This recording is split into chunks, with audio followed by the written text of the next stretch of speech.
व्हिडिओमध्ये तुमचे जे काही प्रश्न आहेत ते प्रश्न कमेंट करा।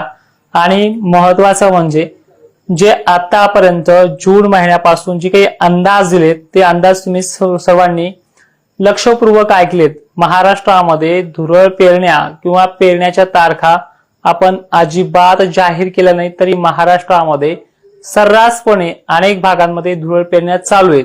आणि त्या केल्याच्या नंतर जी काही पावसाची तुम्ही प्रतीक्षा करताय हे स्पष्ट चुकीचं आहे। कारणही सांगतोय की जसं तुम्हाला मी मागे पण म्हटलोय की जवळपास 1 तारखेपासून आताच्या 9 तारखेपर्यंत वारंवार सांगितलंय की 15 ते 16 जून नंतरच मान्सून सक्रिय होणार आहे। मान्सूनच्या अगोदर पडणारा जो काही पाऊस होता तो मान्सून पूर्व आहे, तो ज्या ज्या ठिकाणी सांगितलाय आणि ज्या पद्धतीनं ज्या टक्केवारीनुसार सांगितलाय तो त्या टक्केवारीनुसार बरसलाय, कुठे कमी तर कुठे अधिक अशा स्वरूपाचा तो बरसलाय। त्यावरती अनेक बीड भागामध्ये, परळीमध्ये, जालन्यामध्ये सुद्धा, दक्षिण भागामध्ये तर आणखीन काही भागामध्ये सर्रास धुरळ पेरण्या करणं चालू आहे। आणि ही गडबड तुम्ही करताय आणि दोष हवामान तज्ञांना देताय, हे स्पष्ट चुकीचं आहे। आता पुढचं शेड्यूल काय आहे ते लक्षपूर्वक ऐका। मान्सून महाराष्ट्रामध्ये प्रवेश करण्या अगोदर अवकाळी हा ब्रेक घेत असतो आणि चक्क उद्यापासून अवकाळी 5 दिवस ब्रेक घेणार आहे। म्हणजे अवकाळीची ही शेवटची कालची तारीख होती। आता ह्या 4-5 दिवसानंतर काय घडणार आहे ते या व्हिडिओच्या माध्यमातून पाहूयात। आणि 15-16 पासून राज्य मान्सून कसं व्यापतंय आणि त्यामध्ये असणारा पाऊस कसा आहे, एक्झॅक्टली पेरण्या कोणत्या तारखेला होऊ शकतात, त्यामध्ये खानदेश असेल, विदर्भ असेल, मराठवाडा असेल आणि पश्चिम महाराष्ट्र असेल, अनेक भागाच्या पेरण्या कुठल्या तारखेला होऊ शकतात आणि कुठली नाहीये। जर त्या तारखेला पेरण्या झाल्या नाही तर हा व्हिडिओ माझा शेवटचा असणार आहे, हे तुम्हाला आज ऑफिसच्या माध्यमातून, व्हिडिओच्या माध्यमातून आणि फेसबुकच्या माध्यमातून सांगण्याचा प्रयत्न करतोय। ऍप्लिकेशनच्या लाईव्हची जी काही कंडिशन आहे, अनेक शेतकऱ्यांना तो लाईव्ह दिसत नाही, ज्यांनी जॉईन केला आहे। तुम्हाला एक विनंती आहे, तुम्हाला जी एक पावती येते, रिसिप्ट येते, त्यावरती माझा व्हॉट्सअप नंबर आहे, त्या नंबरला व्हॉट्सअप करा, तुम्हाला एका ग्रुपमध्ये घेईल आणि ज्यावेळेस लाईव्ह चालू होणार आहे त्यावेळेस तुम्हाला तिथे लिंक पाठवण्याचा प्रयत्न करेल व्हॉट्सअपमध्येच। मग तुम्ही त्या टायमाला लाईव्हला, उद्या 10 तारखेला तो लाईव्ह असेल, ठीक आहे। आता विषय बघा, महाराष्ट्रामध्ये खरं तर मान्सून हा 14 तारखेला प्रवेश करणार आहे। 14 तारखेपासून राज्यामध्ये ढगाळ वातावरण आणि वातावरणामध्ये गारवा सदृश परिस्थिती वाऱ्यामध्ये राहणार आहे। 14 पासून ते जवळपास 16-17 पर्यंत मान्सून हा महाराष्ट्र व्यापणार आहे। जवळपास खानदेश, विदर्भातले आणि मराठवाड्यातले सर्व जिल्हे, या 14, 15, 16, 17, 18 पर्यंत मान्सून बरसणार किती, हा सुरुवातीला मध्यम, हलका, पेंडवणी, काही काही भागामध्ये चांदणतुम सुद्धा जिथे जशी परिस्थिती तशी होते। पण तुम्हाला मी त्या व्हिडिओमध्ये सरळ सांगितले 15-16 पासून स्टार्टअप होईल आणि 22 तारखेपर्यंत पेरण्या आटोपतील। आणि याच व्हिडिओमध्ये एक महत्वाचा मुद्दा देखील तुमच्या समोर मांडतोय। गेल्या वर्षी सुद्धा मान्सून अल निनोचा असताना सुद्धा, ओल्या दुष्काळाची परिस्थिती सुद्धा असताना सुद्धा तुमच्या पेरण्या 13 ते 15 जूनला स्टार्ट झाल्या होत्या। ह्या वर्षी 4-5 दिवसाचा फरक पडतोय।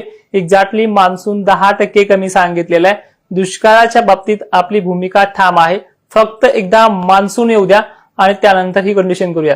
विषय आता फोन संदर्भामध्ये, अनेक जणांचे फोन येत आहेत। आता माझा आयफोन इथे नाही राहिलेला, तर फोन मध्ये 2500-3000 कॉल येतात। एकाचा उचलला की दुसऱ्याचा लगेच येतोय, तिसऱ्याचा उचलला की तिसऱ्याचा येतोय, किंवा काही काही जणांचा नुसता फोन आला की डायरेक्टली मोबाईल व्यस्त सांगतोय किंवा स्विच ऑफ सांगतोय, अशा मोबाईलचे हाल आहेत। सध्या तुम्हाला मी जे काही व्हिडिओमध्ये सांगितलंय कालपर्यंत तीच कंडिशन आहे। जवळपास महाराष्ट्रामध्ये 15-16 पासूनच सुरुवात होणार आहे मान्सूनच्या वातावरणाला। त्या अगोदर आता हा 5-6 दिवसाचा कालावधी आहे, तो किरकोळ असा कोल्हापूरमध्ये, पुण्याच्या पश्चिम भागामध्ये 20%, 30% अशी कंडिशन आहे। दक्षिण भागामध्ये ती परिस्थिती आहे।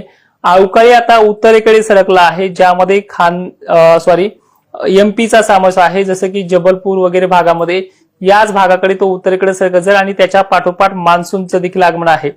कर्नाटक त्याने 100% व्यापला आहे। कर्नाटकमध्ये सुद्धा मोजक्या ठिकाणी चांगला तर काही ठिकाणी सर्वदूर सारखा मध्यम पाऊस होतो आहे आणि ही परिस्थिती वाऱ्याच्या वेगाने वाढते आहे। आता उद्याची 10 तारीख कशी राहील?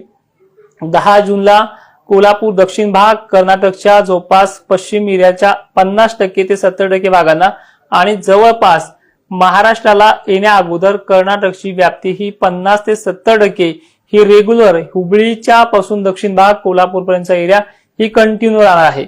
उद्या नागपूरच्या शहर परिसरातच पाऊस होईल. महाराष्ट्रातल्या खानदेश भागामध्ये पश्चिम पूर्व वारे जोराने वाहतील.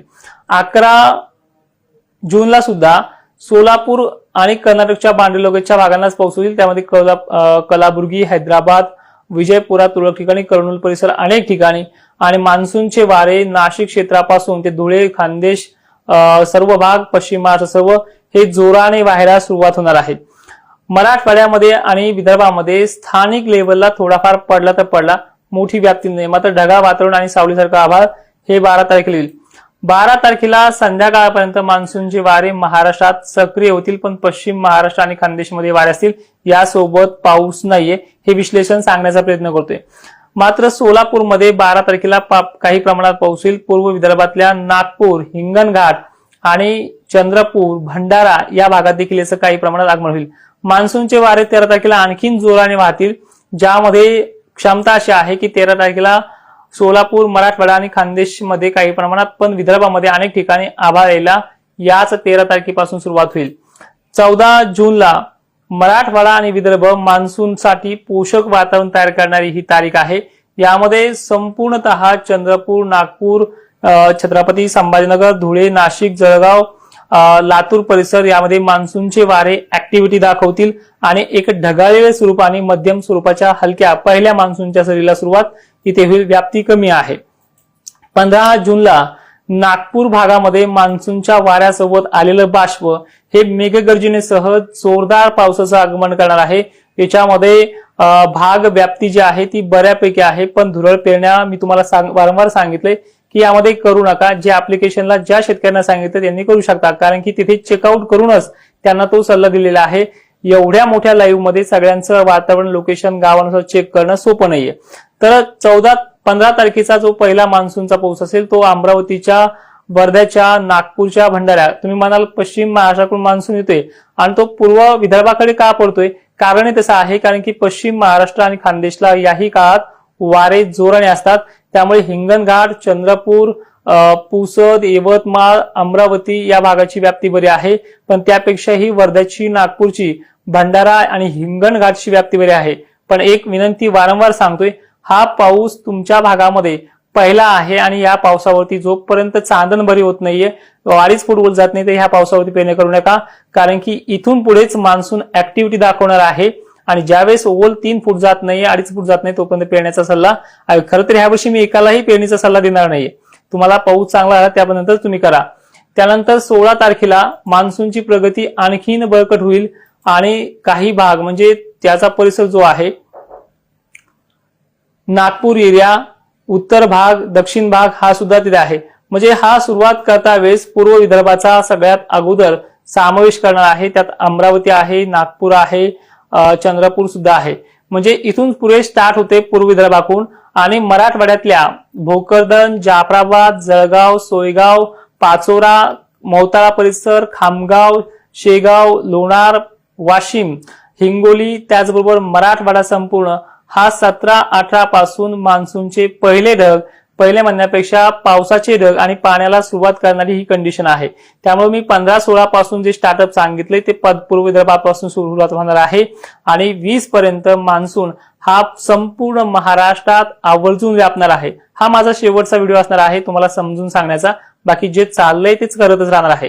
त्याचबरोबर गेल्या वर्षीच्या तुलनेमध्ये मान्सून हा फक्त 10% आहे. एकदा फक्त मान्सूनची महाराष्ट्रामध्ये एंट्री होऊ द्या, एकदा फक्त पेरण्या होऊ द्या. माझ्याकडे ऑलरेडी सगळ्या संस्थेचे स्क्रीनशॉट आहे. मान्सून कोणत्या पद्धतीने बरसणार आहे ते पूर्णपणे डिटेल्स काढून दिलेले आहे आणि जवळपास ह्या जून महिन्यामध्ये आतापर्यंतच्या डेटपर्यंत धुरळ पेरणीचा एकाही माणसाला सल्ला दिलेला नाहीये. त्याचबरोबर खानदेश बाबत बोलायचं झालं, खानदेशला दरवर्षी 22-23 ही तारीख येत असते दरवर्षी. गेल्या वर्षी सुद्धा खानदेशच्या पेरण्या 27 तारखेपर्यंत पोहोचल्या, पण ह्या वर्षी 23 तारखेच्याही आतमध्ये गेल्या वर्षीच्या तुलनेत 2 तारखेला पर्यंत इथे पेरण्या स्टार्टअप होतील. हा तुम्हाला शब्द आहे. जर असं नाही झालं की हा तुमच्या भागातला व्हिडिओ मी कायमचा बंद करेल. पश्चिम महाराष्ट्राला वारंवार माहितीये की मान्सून आला की तिथे थंड वातावरण होते. थंड वातावरण झाल्यानंतर मध्यम पाऊस पडतोय आणि ह्याच पावसावरती पेरण्या कराव्या लागतात. एक विनंती पुन्हा वारंवार करेल की असे अनेक भाग आहेत इथे चटक्याखाली पेरण्या होतात, म्हणजे मान्सून पूर्व पावसावरती त्या ऑलरेडी बऱ्याच जणांच्या सक्सेसफुली झाल्यात. ज्यामध्ये खनसावंगी मधले काही मोजके गाव आहेत, त्यांचा फोन वगैरे मला येऊन गेलाय की परिस्थिती काय आहे. तर मान्सूनची परिस्थिती ठीक आहे, फक्त एकदा मान्सून महाराष्ट्रामध्ये 15 आणि 16 तारखेला इथे पोहोचू द्या. ऍप्लिकेशनच्या लाईव्हची बोरकर सरची पुन्हा कमेंट आली, दादा आपला लाईव्ह उद्या 8 वाजता आहे, फक्त सर्व जणांना तिथे लाईव्हला येता येत नाही, म्हणून मी एक मगाशी सांगितले त्या तुम्हाला ऍप्लिकेशन कडनं एक पावती मिळते पेमेंटची. त्या पावतीवरती माझा नंबर आहे एका कोपऱ्यामध्ये, तिथून तुम्ही व्हॉट्सअप मला करा. तुम्हाला एका ग्रुपमध्ये मी जॉईन करेल आणि तिथूनच तुम्हाला ऍप्लिकेशनचा लाईव्हची वेळ आणि टायमिंग सांगेल. तुम्ही ऍप्लिकेशन मध्ये एवढे ग्रुप केलेत की कुठल्या ग्रुपला टायमिंग टाकावं हे सांगता येत नाहीये. आता मराठवाड्याच्या बाबतीत बोलायचं झालं की थोडा काळ बाकी आहे. एका आठवड्यामध्ये मान्सून पाऊस बरसायला सुरुवात करेल. ह्या 5 दिवसामध्ये म्हणजे उद्यापासून 5 दिवसामध्ये मान्सून महाराष्ट्रामध्ये प्रवेश करतोय. IMD सुद्धा शासकीय खात्यानं सुद्धा 15 तारीख निवडली, जी आपण 2 जूनलाच व्यक्त केली होती. आणि एक जण असा आहे की 15 मे बद्दल बोलतोय, त्यावेळेसचा पाऊस नाही पडला, त्याबद्दल क्षमस्व सुद्धा मी 3दा मागितले, ते चुकीचं नाहीये. पण आता एक तुम्हाला सांगतोय की आखाती देशामध्ये जे बाहेर देशामध्ये युद्ध चाललंय त्याच्यामध्ये फक्त 70-80 माणसं मेली असतील, पण त्याचं एवढं बगुल वाजवलंय की खूप मोठं युद्ध चालू आहे असं. आणि त्याच पटीनं मान्सूनच्या बाबतीत सुद्धा होते की खूपच बेकार परिस्थिती आहे, अमुक आहे, तमुक आहे, तमुक आहे. मग ती परिस्थिती तुम्हाला एवढ्या पद्धतीनं एवढ्या सोप्या भाषेत समजून सांगितलीच आहे, तर मग बियाणं खरेदी कशाला करताय, पेरताय कशाला? ठीक आहे. तर बरेच जण शासकीय हवामान अंदाज बघा, हे पैसे कमवण्यासाठी करताय, अमुक कमवताय. हे बघा, या माध्यमातून पेमेंट मिळतंय, ते काही माड्या बांधापुरतं मिळत नाहीये. पण एक वारंवार सांगतोय की इथून जो अंदाज दिला आहे तो लाखो शेतकऱ्यांपर्यंत सहज पोहोचतोय, म्हणून सोशल मीडियाचा वापर करतोय. माझं स्पेशल मी वैयक्तिक ऍप्लिकेशन सुद्धा बनवलंय. पण अशा अनेक जण आहेत, अंदाजही बंद करून देत नाही आणि चालू केला की ह्या काही लोकांना तुम्ही रिप्लाय करत नाही. आता काही जणांच्या कमेंट घेईल आणि सुरुवात करेल पुढच्या लाईव्हला. समाधान मुळे सर, पेरणी चालू आहे ती तुमच्या हिशोबाने करताय, पण मी वारंवार सांगतोय की मान्सून अवकाळी जाणं आणि मान्सून येणं यामध्ये 5-6 दिवसाचा कालावधी लागतोय. मुंबईपर्यंत मान्सूनचे वारे आणि मान्सून पोहोचला आहे. काही दिवसात तिथे पण सुरुवात करेल तो बरसायला आणि मान्सून मुंबईमध्ये कमीत कमी 6 दिवस तरी राहतोय. हे मागच्या पण लाईव्ह मध्ये तुम्हाला सांगितले आणि एक्झॅक्टली तेच होते. 9 तारखेपासून आजच्या तारखेपासून 6 दिवस म्हणजे 15 जून आणि हवामानामध्ये एखादा दिवस मागे पुढे सुद्धा होते. त्यामुळे 15-16 अशी ती तारीख ठेवली आहे. तिथून पुढे काय चित्र बदलते हे तुम्ही देखील पाहण्याचा प्रयत्न करा. महाराष्ट्रामध्ये जवळपास अवघ्या बालाजी पिसे आहे. शेतकऱ्यांना आशा लावून 14 मे पासून तारीख देत आहात. मग तुम्ही बघता का व्हिडिओ? मला हे कळत नाहीये पिसे सर. सरळ अकाउंट अनफॉलो करायचं आणि निघून जायचं. मी वारंवार हे सांगतोय, अजूनही लाईव्हच्या माध्यमातून सगळ्यांना सांगतोय, ज्यांना पटत नाही 2,30,000 फॉलोअर्स आहे, झिरोवरती माझं अकाउंट आणून ठेवा जर पटत नाही. बाकी गेल्या वर्षी तुम्ही बघितलंय, फायदा झाला तर कोणी कौतुक करतं आणि नुकसान झालं तर त्याच शिव्याचा ओव्याच्या शिव्या सुद्धा होत असतात, हे मला वैयक्तिकरित्या माहिती आहे. आणि मी वारंवार सांगतो, एकदा तुमच्या पेरण्या यशस्वी झाल्या ह्या कामातून मी पूर्ण विराम सुद्धा घेणार आहे. पण माझा जो काही शब्द आहे, गेल्या वर्षीच्या तुलनेमध्ये 5-6 दिवस उशिरा पेरण्या होतात, बाकी मोठा गॅप नाहीये. गेल्या वर्षी 14-15 पासून पेरण्या तुमच्या स्टार्टअप जातात, त्या लगेच 6-7 ला झाल्या नव्हत्या. गेल्या वर्षी सुद्धा त्या वेळ झाल्या होत्या आणि ह्या वर्षी सुद्धा थोड्या उशिरा होतात 5-6 दिवस. 10% मान्सूनचा एवढाच गॅप आहे. बाकी पुढे चालून मी मागच्या 5 मार्च रिपोर्टमध्ये सुद्धा सांगितले की खंड वगैरे अशी परिस्थिती होणार आहे, पण त्यामध्ये सुद्धा सापका शिपका होत असतो, कारण तो मान्सूनचा सर्वदूरव्यापी पाऊस असतो. त्याचबरोबर परिस्थिती पुढे चालून सुद्धा परतीच्या पावसामध्ये हे जी काही गॉडझिल्ला नावाचा अणू सांगितलाय, यामध्ये ढगफुटीचे सुद्धा सदृश्य परिस्थिती आहे, जी महाराष्ट्रामध्ये मोजक्या ठिकाणी का होईना ते चित्र दाखवलं आहे, ज्यामध्ये काही अहिल्यानगरचे दक्षिण भाग आहेत. काल जिंतूरमध्ये सुद्धा 1-2 ठिकाणी झालाय. परिस्थिती आणखीन ठिकाणी आहे. आणि वैयक्तिकरित्या तुम्हाला सांगतोय की एवढं तळमळीनं सांगणारा जर तुम्हाला कोणी भेटत असेल तर तुम्हाला मुबारक आहे. जय शिवराय.